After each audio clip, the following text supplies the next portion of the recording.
성령 충만하소. 사랑의 여러분, 신앙생활 하시면서 무엇을 가장 소중하게 생각합니까? 혹시 나의 생명보다 귀중한 것이 있습니까? 정말 우리 주님, 예수님이 목숨보다 귀하십니까? 예수님께 자신의 인생을 걸으셨습니까?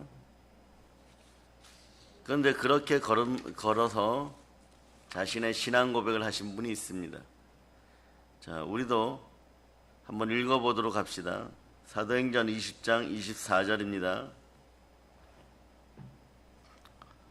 자, 여러분이 한번 읽어주세요. 시작. 내가 달려갈 길과 주 예수께 받은 사명 곧 하나님의 은혜의 복음을 증언하는 일을 마치려 하면은 나의 생명조차 조금도 귀한 것으로 여기지 아니하노라. 복음을 증언하는 일을 마치려 하면은 나의 생명조차 조금도 귀한 것으로 여기지 않는다. 분명히 목숨보다 귀하다라고 생각합니다. 복음을 증거하는 일입니다. 그것을 우리는 사명이라 부르죠. 그 사명 있는 사람들은 지치지 않습니다. 그러면서 많은 사람들에게 어떻게 복음을 전할까? 주의 살아나심을 어떻게 전할까? 그리고 우리가 이겼음을 어떻게 전할까? 그래서 말씀이 이해가 되지 않아서 밤새도록 고민합니다. 말씀을 어떻게 전하는 분들은 또 말씀을 어떻게 잘 전할까 성령님과 함께 고민합니다. 그럴 때 많은 분들이 질문을 던집니다. 한국 기독교인들이 이런 질문들 많이 하죠. 어떻게 교회 안에서 말씀으로 오신 예수 그리스도를 만납니까? 삼위일체가 잘 이해되지 않습니다. 그래요? 그러면은 명제를 주고 여러 가지 예화들을 듣지만 삼위일체를 풀고 말씀이 육신이 되어 오신 것을 풀고 이런 것을 풀어주시는 분은 성령 하나님이십니다. 성령 하나님을 통하여서 분명한 하늘의 표적을 받으면 절대 흔들리지 않습니다. 이단이나 사이비가 흔들리는 이유들은 그 표적이 없어서 그래요. 무엇 때문일까요? 절대 표적이 없습니다. 바로 여러분들이 기억해야 될 것은 하늘로부터 오는 표적은 부활입니다. 네. 삼위일체 하나님이 누구십니까? 그 말씀으로 오신 예수님은 누구십니까? 이것이 풀리지 않으면 전부 가짜예요.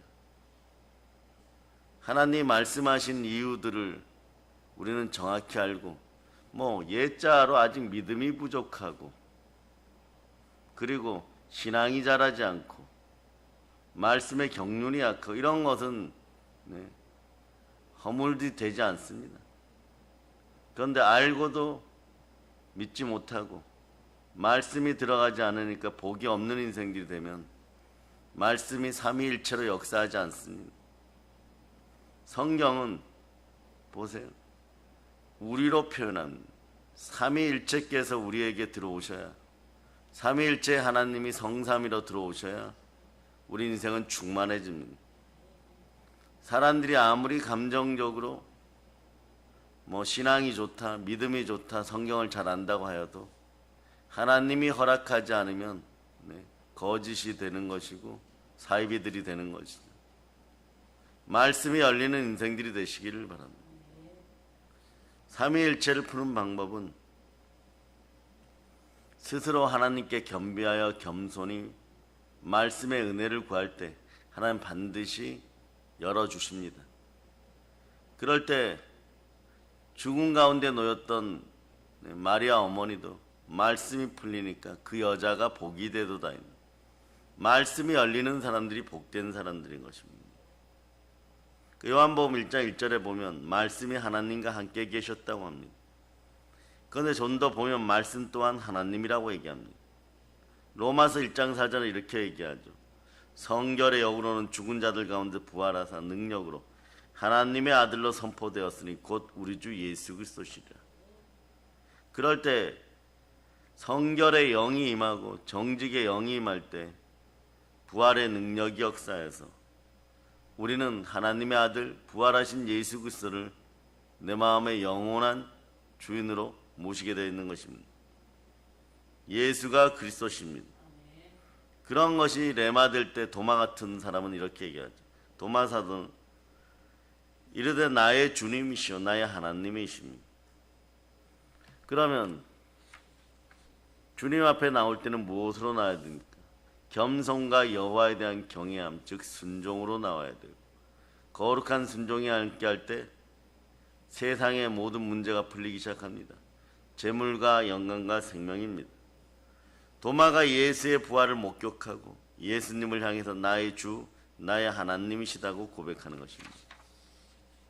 분명하게 이렇게 얘기하죠. 성부 하나님과 성자 하나님을, 주님과 하나님을 각각 분명하게 인식합니다. 부활은 주님께서, 예수님께서 하나님이라는 사실을 확증합니다. 오늘 본문을 그래서 여러분이 다시 한번 읽어보시기 바랍니다. 시작. 미리 본고로 그리스도의 부활을 말하되 그가 음부에 버림이 되지 않고 그의 육신이 썩음을 당하지 아니하시리라 하더니 이 예수를 하나님이 살리신지라. 우리가 다 이 일의 증인이로다. 하나님이 오른손으로 예수를 높이심에 그가 약속하신 성령을 아버지께 받아서 너희가 보고 듣는 이것을 부어주셨느니라. 아멘 할렐루야. 로마서 8장 11절이 이 말씀을 더하여서 설명해 줍니다. 강해해 주는 거죠. 예수를 죽은 자 가운데 살리신 이의 영이 너희 안에 거하시며, 예수를 죽은 자 가운데 살리신 분의 영, 하나님의 영이죠. 그리스도 예수를 죽은 자 가운데 살리신 이가 하나님이 너희 안에 거하시는 하나님의 영, 성령으로 말미암아 너희 죽을 몸도 살리리라. 여기에 보면 예수 그리스도도 나오고 하나님도 나오고 성령도 나오십니다. 성삼이죠. 그러고 보니까 삼위일체가, 성삼위가 내 인생과 내 몸에 역사할 때, 내 환경에 역사할 때 우리의 죽을 몸도 살아나는 것입니다. 고린도전서 6장 14절은 이렇게 얘기하죠. 하나님이 주를 다시 살리셨고 또한 그의 권능으로 우리를 다시 살리시리라. 예수님을 살리신 성령님, 우리의 성령 하나님, 예수님께서 이 땅에서 완전한 사람으로 사실 때 함께 기도하신 성령 하나님, 기도를 받으신 성부 하나님, 정확히 인지가 되십니다. 그래서 기도도 말이에요, 그냥 하나님 아버지, 하나님 이렇게 시작해야 되는데, 무지한 자들은 예수 이름으로 하나님께 나와 기도하여야 되는데, 기도부터 제대로 할 수 있는 우리가 되시기를 바랍니다. 누구를 향하여 기도하는 것입니다. 아버지 하나님께 나와 기도하는 것입니다. 막 이 말 저 말 하고 앞에다가 막 주석 달고 그러다가 느닷없이 또 이럽니다. 무슨 성령 하나님, 주님 이러고 기도 시작하는, 이러는 것들 한두 번인 거지 잠시 잊었습니다가 아니에요, 여러분. 믿음이 마음속에 확정되지 않으면 아버지를 아버지라고 못 부르는 거지. 혹여라도 그런 생각 안 해보셨습니까? 하나님 아버지께서 내 기도를 받으시기를 싫어하신다. 그래서 아무 단어나 쓰라고 한다. 그럴 때 교회 안에서 관련된 성삼위의 단어들 중에서 아무 단어나 갖다 붙이게 한다. 이거 기가 막힌 절망이 다가오는 그런 현상들인 것이. 하나님을 아버지라고 못 부르고, 아버지의 의미는 온 우주 만물을 창조하신 낳으신 분이라는 그런 뜻이 있어요. 그런데 창조주 하나님을 향하여 기도하지 못하고, 어떤 때 보면은 그냥 성령 하나님 이러고 시작하고, 어떤 인간은 또 성령님 이러고 시작하고, 어떤 인생은 그냥 주님 이러고 시작하고, 그 대표 기도를 할 때도 마찬가지예요. 제정신들이 아닌 거죠. 아버지를 아버지라고 부르지 못하고 하나님이라고 부르지 못하면 성삼위의 질서가 무너지는 것이, 그러고 부요하게 된다, 어떻게 하다 우상숭배하여서 돈이나 좀 벌고 교회가 부흥되면 같이 붙어갈까, 이런 생각들이나 하고. 왜냐? 세상에서는 살 길들이 없기 때문에 그런 것이. 세상이 독하다고 하니까. 그래도 교회가 조금 더 다른 사람들보다 착하고 좋으신 하나님이 함께하니까 선한 모습을 보인다, 이렇게 하는 것이에요. 그러니까 교회의 선함을 악용하는 인생들이 안 되기를 바랍니다. 기도부터 제대로 할 수 있는 인생들이 되고, 기도를 대표 기도할 때나 이럴 때는 한 2분이나 3분 안에 하는 것이, 죽으라고 소설 쓰듯이 늘어놓는 것이 아닌, 내 감정을 표현하는 것이 아닌 하나님을 높이는 자리고, 말씀 들고 서시는 사자 목사님들 보호하는 자리고, 그것에 대해서 순종하는 자리고, 대표 기도란 그런 것이에요. 이런 데서부터 여러분들이 여러분들의 신앙을 제대로 하고, 대표 기도 할 때도 교회 안에 모든 것들이 주 안에 있고 하나님 뜻 안에 있음을 그렇게 고백해야 되는 것이에요. 그러니까 여러분, 기도 한 번에, 예배 한 번에 인생을 소중하게 담아서 최상의 가치를 올릴 수 있기를 바랍니다. 그래서 예수님을 살린 성령 하나님이 내 안에 계실 때, 그분의 영이 있으면 부활의 능력으로 하나님을 하나님이라고 부를 수가 있는 것이에요. 그 누가복음 22장 42절에 보면, 하물며 우리 주 예수 그리스도께서도 이르시되 아버지여, 만일 아버지의 뜻이거든 이 잔을 내게서 옮기시옵소서. 그러나 내 원대로 마옵시고 아버지 원대로 되기를 원하나이다. 예수님의 부활은 삼위일체를 푸는 결정적인 열쇠인 것이에요. 본질이 하나이신 삼위일체의 하나님이십니다. 세 가지가 아니라 하나의 의인 것이, 더 정확하게 합니다. 세 가지의 사랑이 아니라 하나의 사랑입니다. 세 가지의 능력이 아니라 하나의 능력입니다. 왜냐하면 본질이 하나이기 때문에 그렇습니다. 삼위일체, 즉 본질이 하나라는 부분은요, 이 땅에 없는 개념이므로 신비로운 것입니다. 신비롭다고 하여서 사실이 아닌 것이 아닙니다. 우리가 눈에 안 보인다고 생각할지 몰라도 이 세상은 보이는 세계와 보이지 않는 세계로 구분되어 있습니다. 보이지 않는 세계는 너무 작아서 안 보이거나 시력으로 쫓아갈 수 없어서 안 보이거나 실제로 안 보이도록 창조되었습니다. 실제로 안 보이도록 창조된 것은 하나님은 영이시니 우리가 볼 수가 없습니다. 영으로 창조된 선한 영역에 있는 천사들과 악한 영역에 있는 악의 영들 안 보입니다. 특별히 하나님의 은사가 임할 때 가끔 특별한 이유로 보이죠.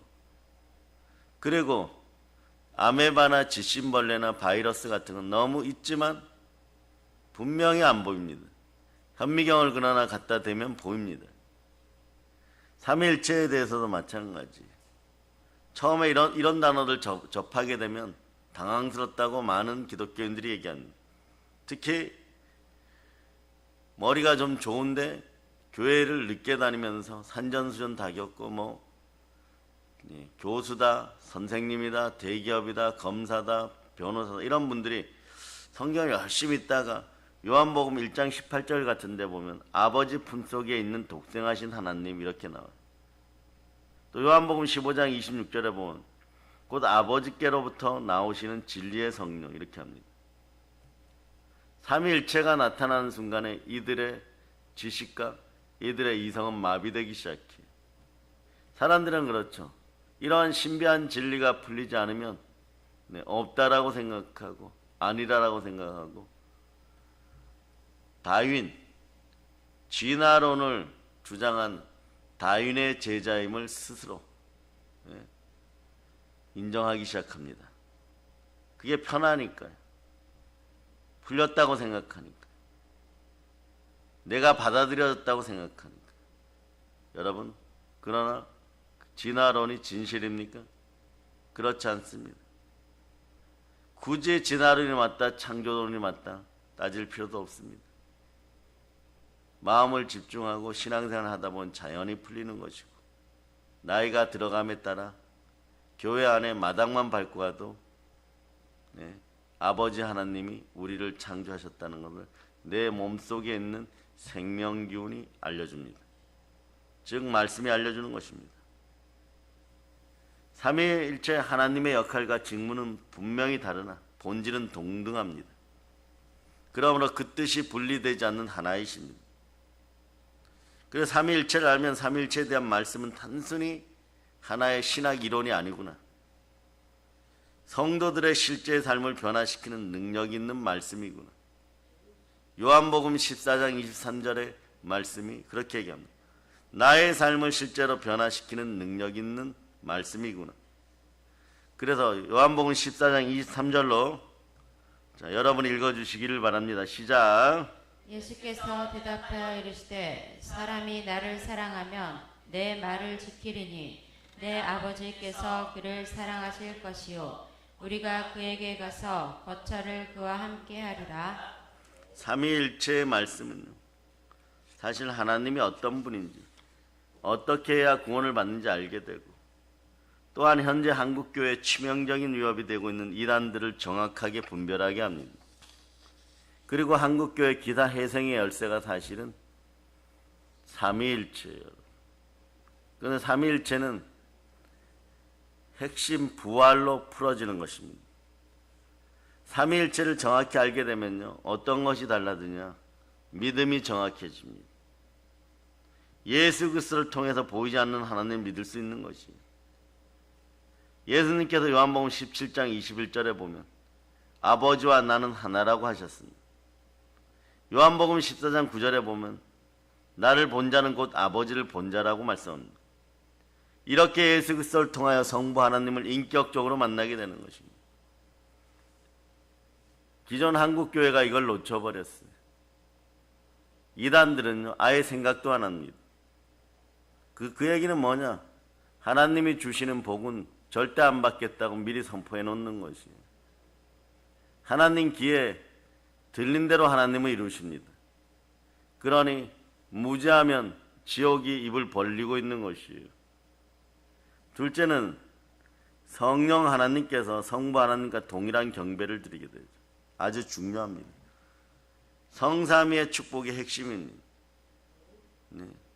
성령 하나님께 우리는 나와서 성령을 하나님으로 볼 수 있는 인생들이 되어야 됩니다. 무슨 그냥 바람 정도로만 생각한다면 능력이 역사하지 않겠죠. 우리가 쉽게 범하는 오리 중 하나가 성령께서 단순히 능력만을 주시는 분이시다. 그러니까 성령님을 잘못 이해한 인생들은 그냥 능력 받아서 좋은 차 타고 잘 먹고 잘 살고 집이나 사고 이러고 살겠다고 생각하는 것은 크나큰 오류입니다. 성령을 내 인생의 축복 기도의 응답으로 그런 도구로 여긴다는 것이, 그러나 성령님은 성삼위의 하나님이십니다. 성령께서 하나님이심을 알게 되면 믿음 자체가 달라지는 것이에요. 그래서 은사가 임하면 임할수록 조용해지고 겸손해져요. 성령 하나님이 임하였고 현현할 때는 처음에 조금 그렇죠. 민망할 정도로 통통 튀어다니죠. 왜냐? 너무 기쁨이니까. 성령 하나님이 함께하면 사랑과 희락이 임해요.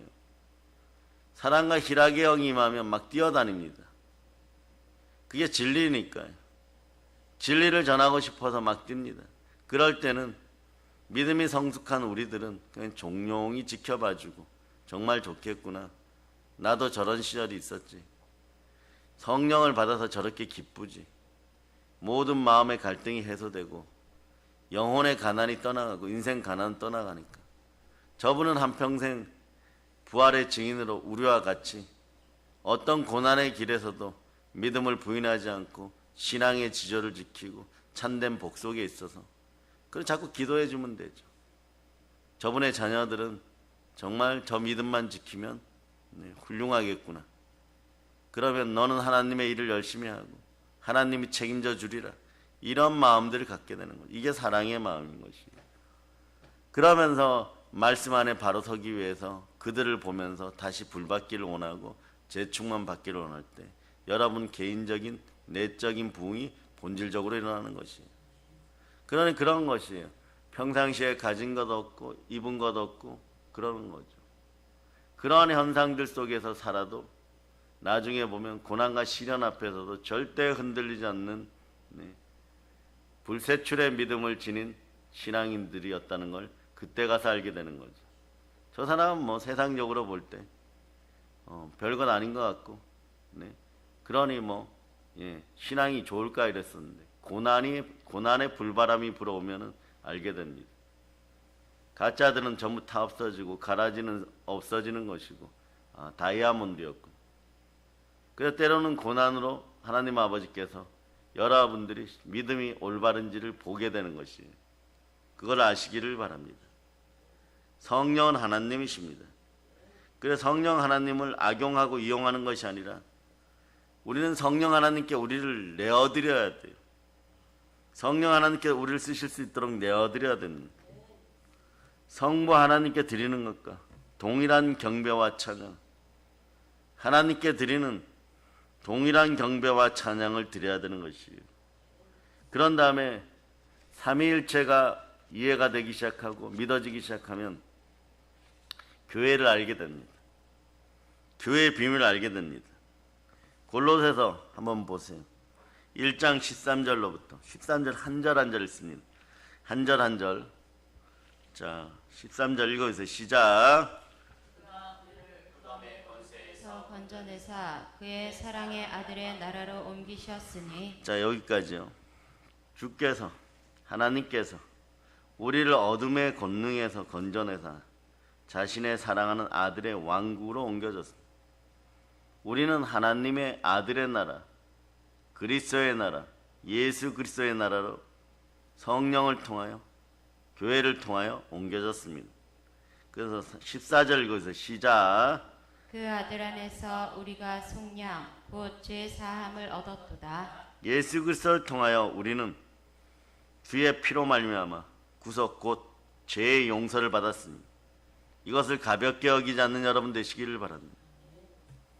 그 다음 읽어주세요. 시작. 그는 보이지 아니하는 하나님의 형상이시요 모든 피조물보다 먼저 나신 이시니. 자, 그 다음도 읽어주세요. 만물이 그에게서 창조되되 하늘과 땅에서 보이는 것들과 보이지 않는 것들과 혹은 왕권들이나 주권들이나 통치자들이나 권세들이나 만물이 다 그로 말미암고 그를 위하여 창조되었고.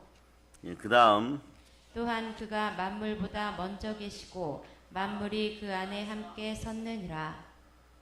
그 다음 그는 몸인 교회의 머리시라. 그가 근본이시요 죽은 자들 가운데서 먼저 나신 이시니 이는 친히 만물의 으뜸이 되려 하심이요. 아멘 할렐루야. 여기에 교회의 비밀이 있는 거예요. 모든 것을 창조하신 분, 하늘, 땅 아래 모든 것들이 예수 그리스도께 복종합니다. 왕자들이나 통치자들이나 정사들이나 권능들의 모든 것이 성삼위 하나님, 특별히 성자 하나님에 의해서 지구의 모든 것들은 창조된 것이 핵심입니다. 그런데 그분에 의해 창조되고 그분을 위하여 창조되었어요.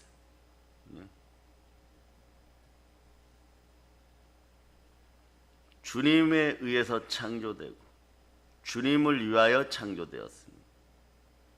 예수님에 의하여 창조되고 예수님을 위하여 창조되었습니다. 성자 하나님에 의해 창조되고 성자 하나님을 위하여 창조되었습니다.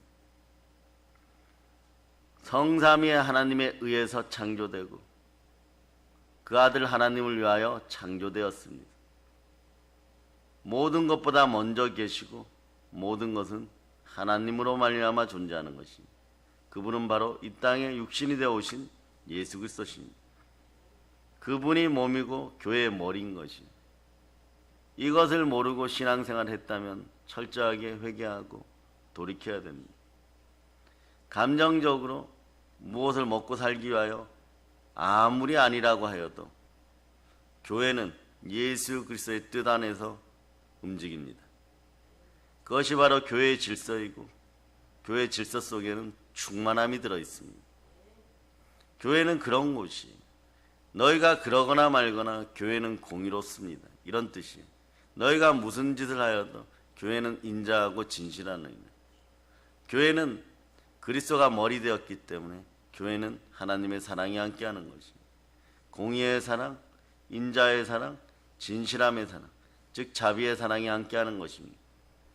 그러니 교회의 본질을 알게 되면 예수님 제만스럽습니다.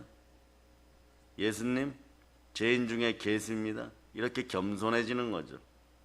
그래서 은사가 임하면 임할수록 사람들은 겸손해집니다. 은사가 임하고 은혜가 임할수록 말씀 앞에 바로 섭니다. 말씀 앞에 바로 서다 보면 대한민국의 고질적인 이단 사이비들이 사라지게 되어 있는 것이에요. 왜냐? 다니엘 시대처럼 해봐야 망하니까. 아무리 그때 어둠의 영으로 이제 알았죠. 과거에 이런 질문을 받은 적이 있어요. 어떤 청년이 와서 왜 이단들은 사람들이 모입니까? 간단하죠. 예자하니까. 짐승들은 짐승들끼리 모이는 것이고 지옥 가는 자들은 지옥 가는 자들끼리 모이는 것이고 이단은 그냥 이단인 것이에요. 사이비는 그냥 사이비인 것이. 그래서 여러분들이 기도해야 되는 것은 외산미동 입구에 있는 구원파 이단 건물 사라지라고 기도해야 돼요. 그 영향력이 만만치 않겠죠. 제정신들이 아닌 거죠. 그래서 아무리 말로 포장을 하고 아무리 말로 인간들이 이렇게 하면 잘 될 것이라고 해도 결국 나중에 보면 제일 손해보는 것은 피 흘리는 양들이 교회를 사랑하기는 하는데 피를 흘리고 있으니까 이단들의 먹이가 되어서 계속 물어뜯기는 것이. 그러고 살려달라고 외칠 때 그것을 향하여 달려나오는 사람들은 누구냐? 자신들이 공격하고 자신들이 힐난했던 참된 신앙인들이 달려나와서 끌어안아 준다는 거죠. 도둑들은 훔치고 죽이는 데 집중하였기에 결코 안아줄 수가 없습니다.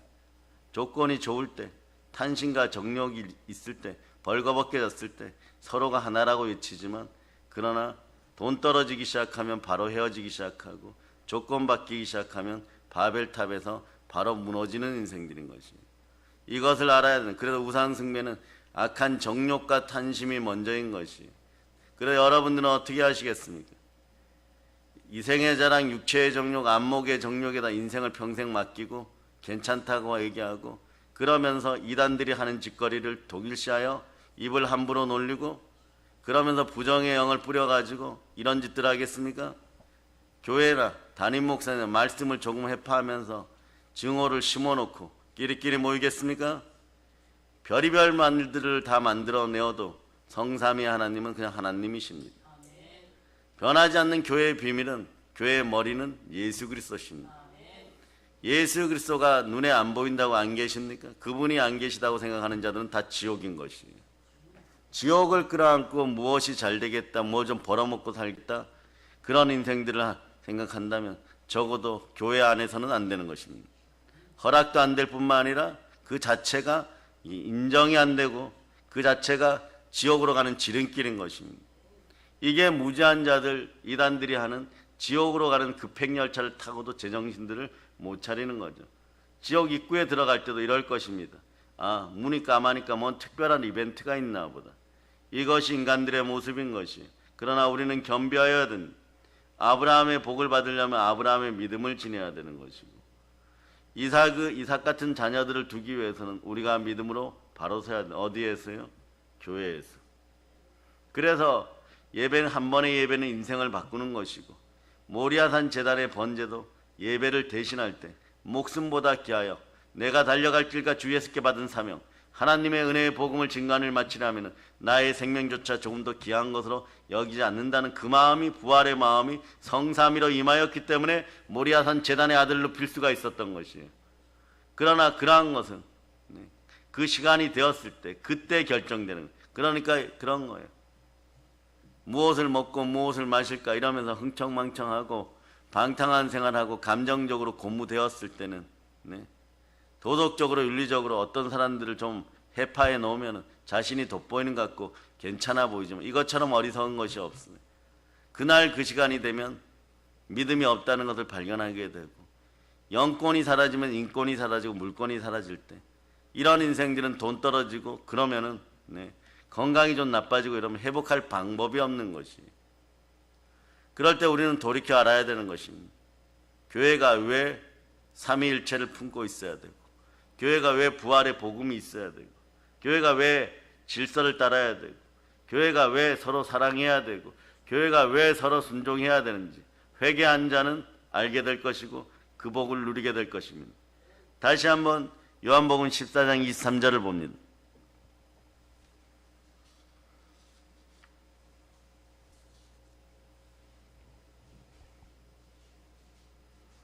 요한복음 14장 23절 읽어주세요. 시작.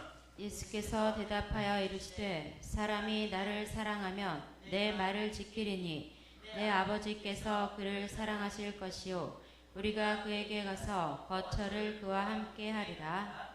이 말씀이 동영상으로 촬영되어서 전국적으로 돌고 세계적으로 돌기를 바랍니다.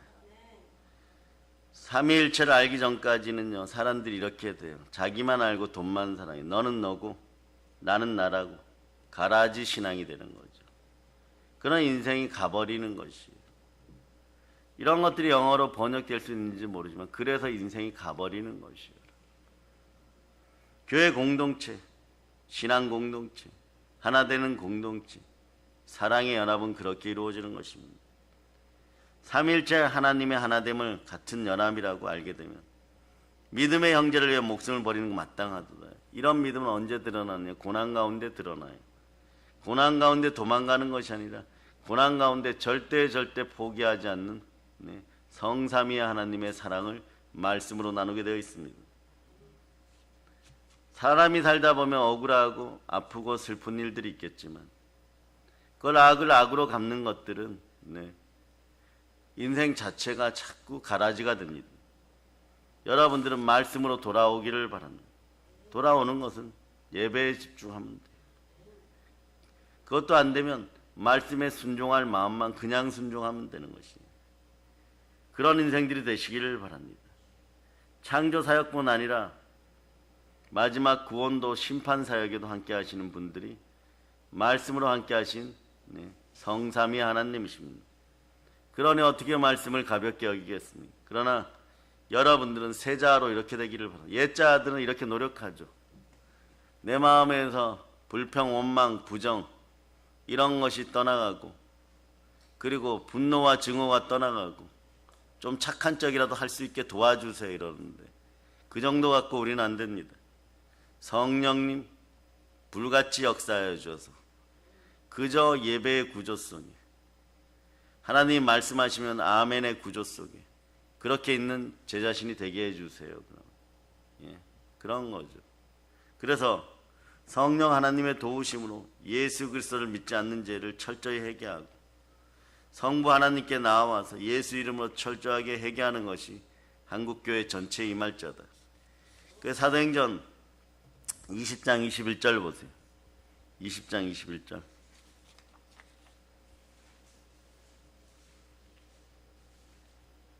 읽어요. 시작. 유대인과 헬라인들에게 하나님께 대한 회개와 우리 주 예수 그리스도께 대한 믿음을 증언하는 것이라. 유대인들과 그리스도인들에게 하나님을 향한 회개와 우리 주 예수 그리스도를 향한 믿음을 증언하는, 우리가 복음을 전할 때 믿는 자든 믿지 않는 자든 알고기든 가라지든 예수 그리스도를 향한 믿음을 증언할 때 우리는 보통 여기까지만 해요. 그러나 하나님을 향한 참된 회개도 전해야 됩니다. 회개를 전해야 되는 거죠. 그걸 부활의 믿음으로 증언할 수 있기를 바랍니다. 그래서 전도는 누가 하여도 가장 아름다운 일인 것입니다. 하나님 앞에 가장 위대하고 아름다운 일은 영혼을 구원하는 일인 것입니다. 그래서 여러분 신앙도 보세요. 처음엔 감정 따라하고 나하고 가까운 사람들 위주로 신앙생활 하지만 나중에 보면 왜 그럴까 그럴 정도로 절대 믿음 속에는 공의가 먼저예요. 하나님의 말씀의 역사가 먼저인 것입니다. 그것이 지나가야 물질이 들어오고 돈이 들어와도 그것을 지킬 힘이 있고 그 물질이 순종합니다. 내가 말씀에 순종하지 않고 교회 질서에 순종하지 않았을 때 보혈은 정확하게 응답해 줍니다. 그릇이 준비 안 되었고 더러움을 알려줍니다. 그러니까 나중에 이제는 내가 복받아서 누리고 잘 살아야 되겠지. 그 가정까지도 가지를 못하지만 그 구조가 되지 않아서 받아도 누리지를 못하고 아예 처음부터 받을만 하면 잃어버리고 받을만 하면 잃어버리는 거예요. 그러나 믿음의 신앙인들은 그렇습니다. 때로는 여호수아와 갈렙처럼 내 친구들 10명이 사막에서 메뚜기로 죽어갈 때 여호수아와 갈렙도 40년간 묵묵히 그 길을 걸었습니다. 왜냐? 오늘날로 따지면 그것이 성령으로 함께하는 그리스도를 향한 사랑이고, 그리스도를 향한 사랑이 있을 때 내 목숨조차 조금 더 귀한 것으로 여기지 아니하고 믿음의 형제들이 지옥에 갈 것 같으면 어떠한 일이 있어도 돌이키고자 하는 성령의 기름 부음이 함께하기 때문에 성령 하나님은 사람은 포기하여도 하나님은 포기하지 않습니다. 이것이 바로 보혈의 법칙이고 보혈의 작용인 것이고 보혈의 효력인 것이에요. 여러분, 그래서 가볍게 여기지 마시기를 바랍니다. 부활로 나가기 전에 구원받은 믿음을 잊어버리면 여러분 어떻게 되느냐? 구원은 속량이에요. 속량을 잃어버리고 옛것으로 돌아가면, 속량은 무슨 뜻이에요? 값을 지불하여 죄를 대신하다, 이런 뜻이에요. 즉 빚을 갚아주다, 이런 의미예요. 다시 여러분들이 인생이 채무와 가난의 영에 휩싸이는 것은 구원에 대한 믿음이 약해지면 채무와 세상 빚에 시달리게 되어 있어요. 그때부터 믿음이 약한 틈을 타고 바로 육체의 정욕이 들어오면서 탄신과 함께 우상숭배하니까 점점 가난해지는 거예요. 마음속에 계속 그것이 가리워져 있는, 그러나 이것을 부수는 것은 하나님의 강력입니다. 어떠한 경관진도 무너뜨립니다. 어린 양의 피와 증거하는 말씀과 성삼위의 성령으로 여러분께서는 다 부술 수 있음을 기억하시기를 바랍니다. 그러려면 간단하게 성삼위를 푸는 열쇠는 부활에 있고, 부활의 복음을 땅까지 증거하고자 하는 마음을 품고 말씀에 순종할 수 있기를 바랍니다. 교회를 사랑하는 그 믿음이 여러분을 형통케 합니다. 그럴 때 예수 그리스도를 나의 하나님, 나의 주인으로 믿는 놀라운 역사가 일어나서 나의 주님이십니다, 나의 하나님이십니다, 이런 고백이 참되게 나오는 것이에요. 이제 성령 충만한 그리스도의 복음으로 세계를 정복합시다. 보혈로 얹힙니다. 네. 자, 찬양팀 나오세요. 반주자 힘들면 자리에 앉아있고 505장 드리고 기도하고, 네. 힘들면 앉아있으셔도 괜찮아요.